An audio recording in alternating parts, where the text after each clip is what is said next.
Hunter Adams. You've been accused of practicing medicine without a license. It's a very grave charge, son. Are you aware that it's unlawful to practice medicine without a medical license? Yes, sir, I am. Are you aware that running a medical clinic without the proper licensing can place both you and the public in a great deal of danger? Is a home a clinic, sir?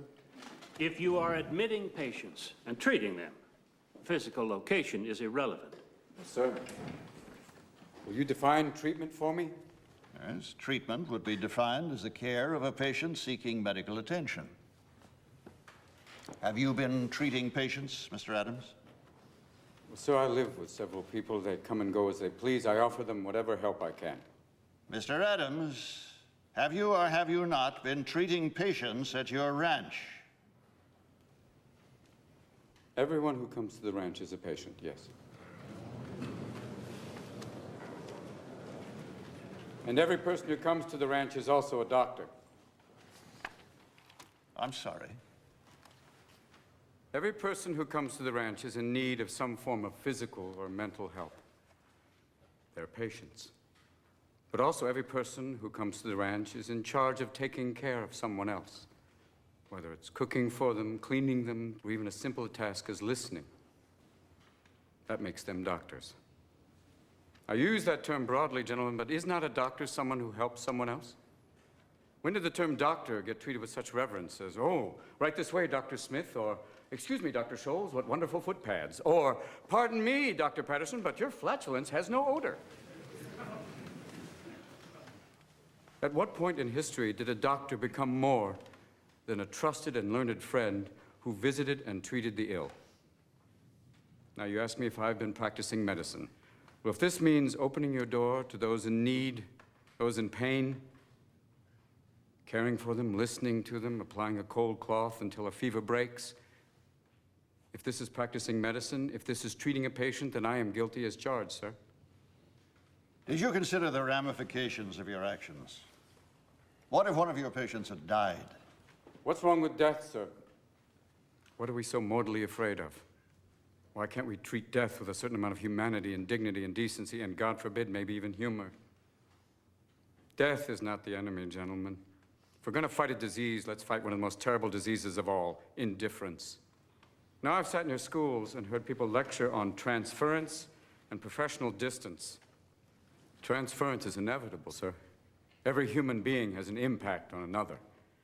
Why don't we want that in a patient-doctor relationship? That's why I've listened to your teachings, and I believe they're wrong.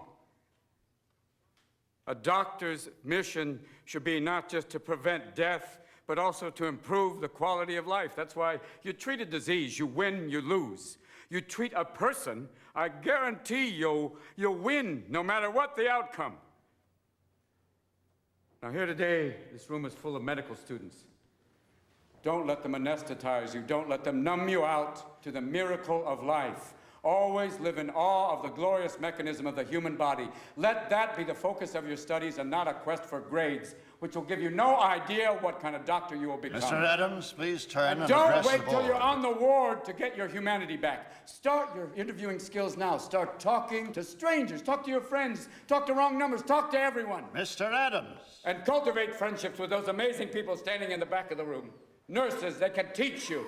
They've been with people every day. They wade through blood and shit. They have a wealth of knowledge to share with you. And so do the professors you respect, the ones who are not dead from the heart up.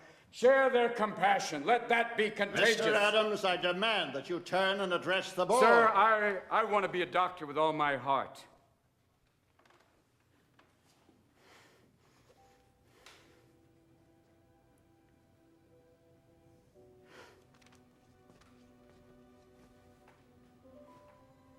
I wanted to become a doctor so I could serve others. And because of that, I've lost everything. But I've also gained everything. I've shared the lives of patients and staff members at the hospital. I've laughed with them. I've cried with them. This is what I want to do with my life. And as God is my witness, no matter what your decision today, sir, I will still become the best damn doctor the world has ever seen. Now, you have the ability to prevent me from graduating. You can keep me from getting the title and the white coat.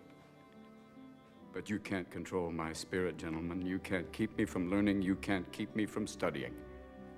So you have a choice. You could have me as a professional colleague, passionate, or you can have me as an outspoken outsider, still adamant. Either way, I'll probably still be viewed as a thorn. But I promise you one thing. I am a thorn that will not go away.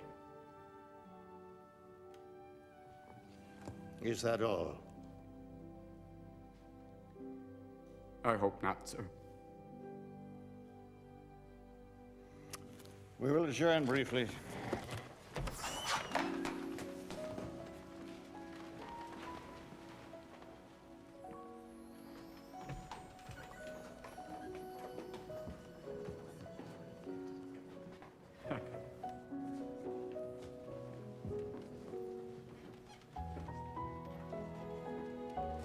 Thank you.